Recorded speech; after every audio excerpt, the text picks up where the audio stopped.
What's up, everybody? This is Alex Acosta, and this is Tim Gunderman, and we are here for Premium Blend Radio, another edition of the Cocktail of the Week. Tim, what are we making today? So today we're making a Caipirinha. Caipirinha is a traditional cocktail, usually served in Brazil. It's very popular. You can make it with rum, but traditionally they make it with cachaça.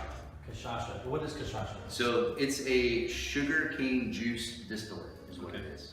Okay, so like I know with the original recipe, they use just a couple scoops or a cube of sugar. So we're going a step further. Why would that be? So this has more of a grassy kind of characteristic. So it doesn't have the traditional sweetness that a rum brings. So it brings more of an earth tone to it. Okay. So we're actually going to be doing a variation of the Caipirinha where we're not going to be muddling today. We're going to do a very simple, easy shake, dump it straight into the glass. Wait a minute. Like, we're not low mess. Okay. Yeah. So again, original recipe with the Caipirinha, you muddle. And you're gonna muddle to get the tannins and the kind of the bitterness out of the oils that are out of the lime. So you have a different way of doing it. Yeah, so we're going to be introducing something called falernum. Okay. And falernum is a liqueur. It's actually a herbal lime liqueur. And so some of that sweetness is going to come from this, but also that the oils and that tannin that you get out of this lime peel, you're going to find a little bit of that flavor characteristic in here. Oh, very nice. Very excited. Okay, so as always, you need your proper consistent mixing tools. You have your mixing tin. We have our jigger for accurate pours, of course, a knife, and then our juice squeezer. And then let's talk about our glassware today. What was the reason behind our glassware? Mason jars. I like it. So nothing fancy here. I mean, this is kind of a working man's drink. Yeah. And so when you're going with this, none of these ingredients here are very expensive. I figured the mason jars are an appropriate touch. Absolutely. Brazil, I think you probably see stuff like this. Yeah, This is absolutely. kind of right out of the hut. These drinks that we've produced so far, they're kind of like that the tropical beach kind of tiki setting drink with the molasses or like the sugar-based drink. So I like the theme we got going here. So let's get started. One thing that we are introducing today is we're doing a different kind of syrup. That's right. Okay. So this is what's called a demerara syrup. So you'll notice it's darker, and that's because we're just using that unprocessed sugar, so it's not bleached out. So you have that molasses. A little richer, bolder. Yep. Yeah, absolutely. Yep. And same as when I use agave. I love agave for that same You reason. ready to start building it? Absolutely. All Let's do right. it. So the first thing that we're going to do is we're going to need to get our lime juice. So this actually calls for 1 1/4 ounce of lime. 1 1/4. And I'll just kind of cut your limes for you, pass them over if you want to get started. You got it.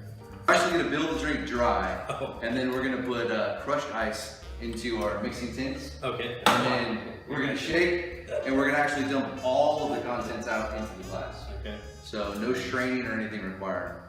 Very nice. And you're almost there, almost a 1 1/4. Yeah, these are nice and plump. Limes for myself. Yeah, usually, so when I've made this before in just the original recipe, I do a lot of shaved ice. I like that. Over time, the blended drinks have come to, but the natural shaved muddled ice is actually kind of a good topper too. So now we're going to put 3/4 ounce of the demerara syrup. And this is once again a very simple thing to do.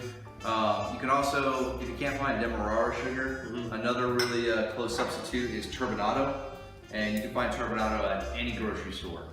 It's kind of that darker, heavier, crystal-looking sugar that's there.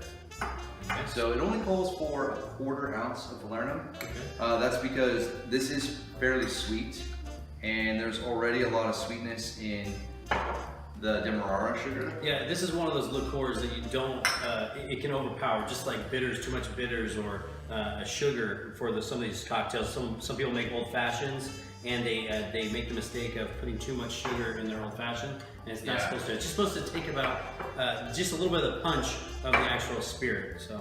And then we have the cachaça.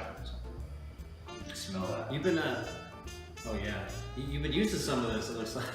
This is one of my favorite liqueurs. I actually use that in a lot of tiki drinks and a lot of other drinks. Yeah, I have a backup bottle. Don't worry. So and then it's going to call for 2 ounces of the cachaça.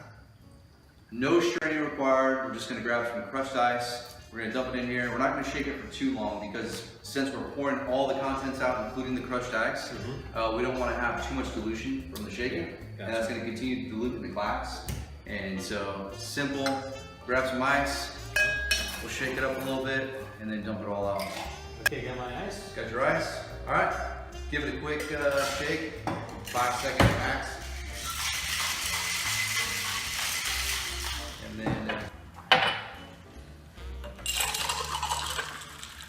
That sounded pretty.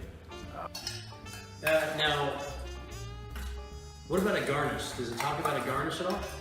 So if you wanted to do a garnish, we could put a lime slice, you know, on the side, or lime wedge. You want to do that? I'm definitely into lime wheels. You do your wedge or your slice. I'm gonna do a wheel. Okay. I'm a big fan of that. I like dropping my fruit in. I know it sounds tacky, but presentation-wise, to me, it just, I don't know. I've always liked that. I think it kind of shows up a little bit better.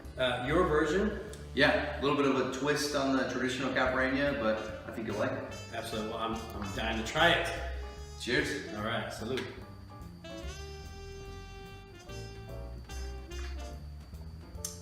Oh man, definitely a good balance.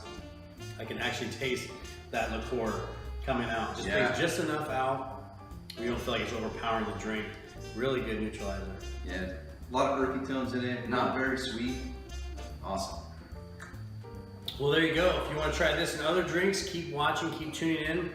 Check out our Cocktail of the Week segment on my YouTube channel, alextyleracosta.com.